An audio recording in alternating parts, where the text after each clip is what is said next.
एक बड़ी खबर सामने आ रही है। लेफ्टिनेंट गवर्नर मनोज सिन्हा ने वजीर आजम नरेंद्र मोदी से मुलाकात की है।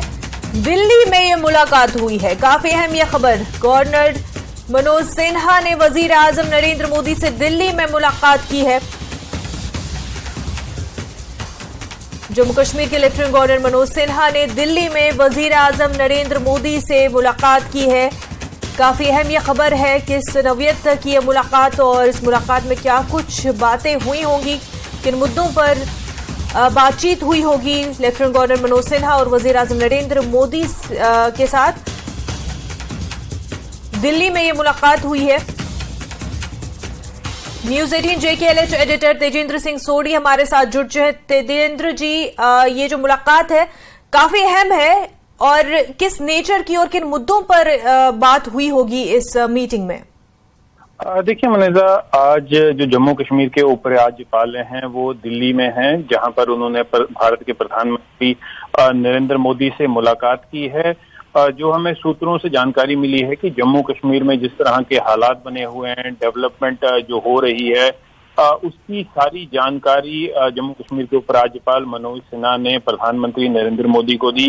किस तरह से जो अलग अलग सेंट्रल स्पॉन्सर्ड स्कीम्स हैं जो 2019 से पहले जम्मू कश्मीर में एक्सटेंड नहीं हो पा रही थी, कैसे उनके जो बेनिफिट्स हैं, उनके जो लाभ हैं, वो जम्मू कश्मीर के आम लोगों तक पहुंचाए जा रहे हैं, किस तरह से मुख्तलिफ स्कीम्स जो हैं वो इम्प्लीमेंट हो रही हैं और किस तरह से जम्मू कश्मीर में सुरक्षा के हालात बने हुए हैं, किस तरह से। अगर आपको याद होगा, कल ही मनोज सिन्हा ने एक स्टेटमेंट दी थी जब उन्होंने कहा कि जो आतंकवाद है वो अपने लास्ट लेग में है और जल्दी ही उसे एलिमिनेट कर दिया जाएगा। और जिस तरह की सिक्योरिटी सिचुएशन जम्मू कश्मीर में बनी हुई है धारा 370 हटने के बाद, जिस तरह से जो चेंजेस आए हैं ग्राउंड पे, उन सारी चीजों की जानकारी मनोज सिन्हा ने प्रधानमंत्री नरेंद्र मोदी को दी है। जी बिल्कुल, तो काफी अहम ये मुलाकात रही होगी और जिस हवाले से तमाम प्रोजेक्ट्स पर जहां पर काम चल रहा है जम्मू कश्मीर में। और क्योंकि तेजेंद्र सिंह सोढ़ी रिसेंटली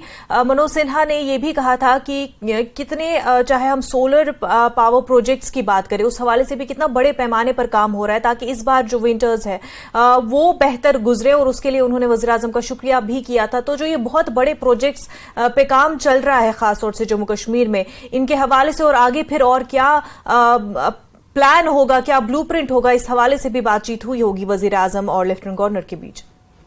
जी मनीषा, बिल्कुल सही कहा आपने। जिस तरह के बड़े प्रोजेक्ट्स जो हैं जम्मू कश्मीर में चल रहे हैं, अगर आपको याद होगा, जम्मू कश्मीर में solar rooftop solar on grid solar power project का एक बड़ा ही प्रोजेक्ट चल रहा है, जिसमें लगभग 65% तक सब्सिडी दी जा रही है बोथ सेंट्रल और स्टेट गवर्नमेंट की तरफ से। तो इस तरह के कई प्रोजेक्ट हैं कि लोगों को आने वाले मौसम सरमा में प्रॉब्लम्स ना हो, जो बिजली की किल्लत रहती है वो ना रहे। स्मार्ट मीटर्स का प्रोजेक्ट हो, जिस तरह हर घर बिजली और पानी पहुंचाने का प्रोजेक्ट हो, लोगों को बेहतर स्वास्थ्य सुविधाएं देने का प्रोजेक्ट हो।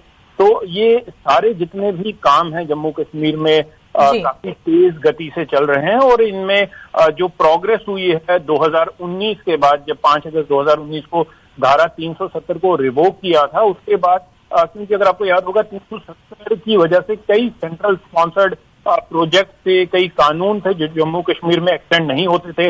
हर साल करोड़ों रुपया जो पंचायती राज एक्ट के तहत जम्मू कश्मीर को आवंटित होता था, वो जम्मू कश्मीर में यूटिलाइज नहीं हो पाता था, क्योंकि धारा 370 के तहत पंचायती राज एक्ट जो था वो जम्मू कश्मीर में एक्सटेंड नहीं हो पा रहा था। तो इस तरह अब जिस तरह जो प्रोजेक्ट सैंक्शन हुए हैं उन पे किस तरह से काम हो रहा है, कितनी उन पे प्रोग्रेस हुई है, वो सारी जानकारी जो है प्रधानमंत्री को जम्मू कश्मीर के लेफ्टिनेंट गवर्नर मनोज सिन्हा ने आज मीटिंग में दी है। जी बिल्कुल, तो काफी अहम ये मीटिंग जिसमें तमाम तर प्रोजेक्ट्स के हवाले से वज़ीर आज़म को जानकारी दी गई है लेफ्टिनेंट गवर्नर मनोज सिन्हा के द्वारा। तेजेंद्र सिंह सोढ़ी, बेहद शुक्रिया आपका।